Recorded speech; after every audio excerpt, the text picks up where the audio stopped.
we need to talk about Sarah Boone.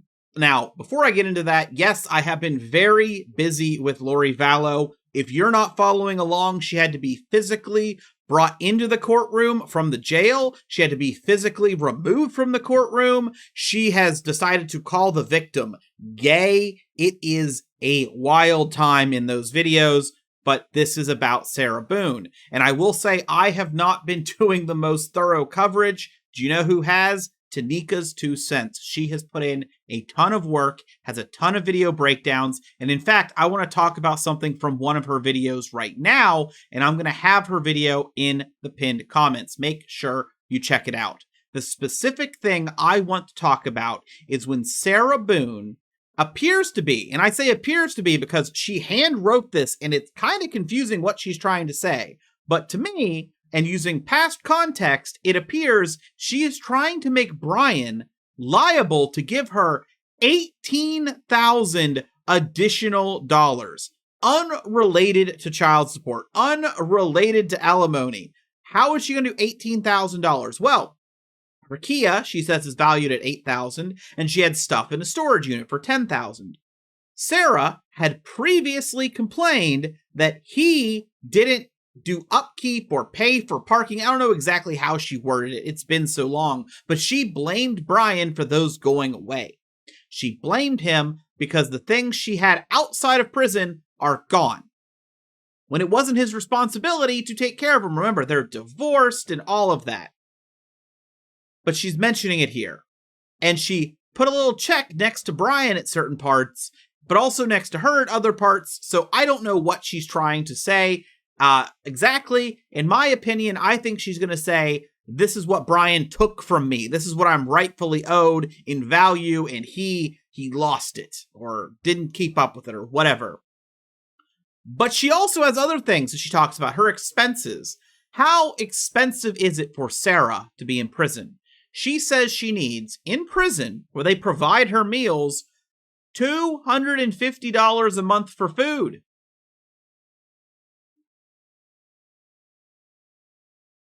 I have gone months not in prison spending under that on food.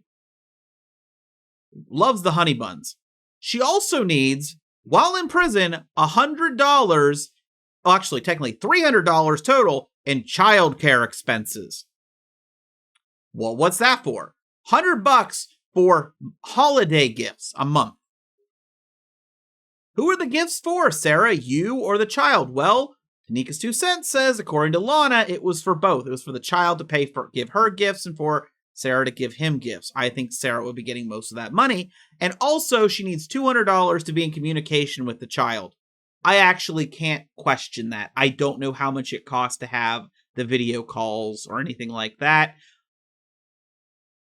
But Tanika has a lot of those texts if you want to take a look. I'm just saying, it's a lot of good coverage there. I need to have more. If I find time this weekend, I'm going to try to catch up a lot more. And there's also other expenses listed, like hygiene, but she's just trying to list out her costs. Whatever, sure, you're going to spend money on that if you have it. But man, $250 in food. It's also crazy. It's like $250 in food, but she's factoring in her child, and her child, I mean, honestly, you're in prison, like you're not going to get money for gifts. She is putting communication with the child at a lower value than food. I don't know. I don't know. You don't need that. You're getting food. As I said, it's a lot more. It's almost an hour long. It's in the pinned comments.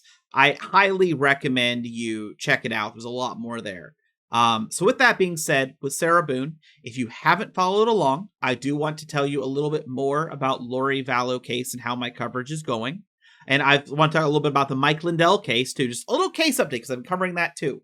The Lorie Vallow case, the victim has now finished on the stand. She has been delaying it. She has been pretending to be sick, being brought into court, using a wheelchair. It's crazy. If you're not going to watch my coverage, watch some clips people have up of it. It is wild coverage. East Idaho News has amazing coverage, and they have some of it and like separate video format. Like you can just watch Sarah be physically removed from the courtroom. If that's so you desire, it is a separate video on their channel. Highly recommend. Mike Lindell was doing media interviews every single break outside of the courthouse, actually violating court orders about the things he's saying. He's essentially been gagged at this point. I would call it that. His trial, from what I've been reading, because I've been trying to keep up with journalists that are there, because there's no broadcasting or anything, and I'm busy, it has not been going well. His lawyer is basically going with, well, he believed it was real, even if it isn't. But the defense, or the prosecution isn't even a prosecution. I think it's like a civil case. Anyway, the plaintiff's side is saying that, no, here's where he's told he's wrong. Here's experts telling he's wrong. Here's all this proof that he knew he was wrong, and he kept repeating it. And then they would try to say, well, he didn't say this, and then they would pull out that he did say that. And he's trying to talk about like secret Antifa phone calls and all sorts of wild stuff. Like, this person was on this line, and they're bringing these people in, and they're like, I don't know what he's talking about. It's a train wreck. It's what we expected, right? Again, if you didn't watch, one of his attorneys went viral for walking around without pants during a Zoom call for court, and filed paperwork with AI notations that weren't real cases. Like, it's bad. It's real bad. It's a real mess. Highly recommend. Highly recommend. As for the channel, next week is probably just going to have to focus on Lorie Vallow. There's no ifs, ands, or buts. Sarah Boone does something crazy.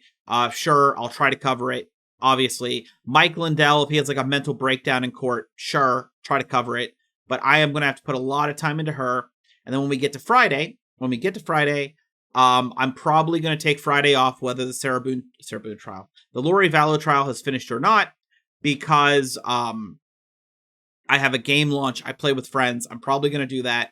I'm hoping things are speeding up in the Lorie Vallow trial. It might end ahead of time. It might end early, and then that means that I'm set for the weekend, right? But we'll see. We'll see. My biggest worry is that is the day of closing arguments, because I would hate to be delayed a day on a video on that, just because I would want to put out my thoughts.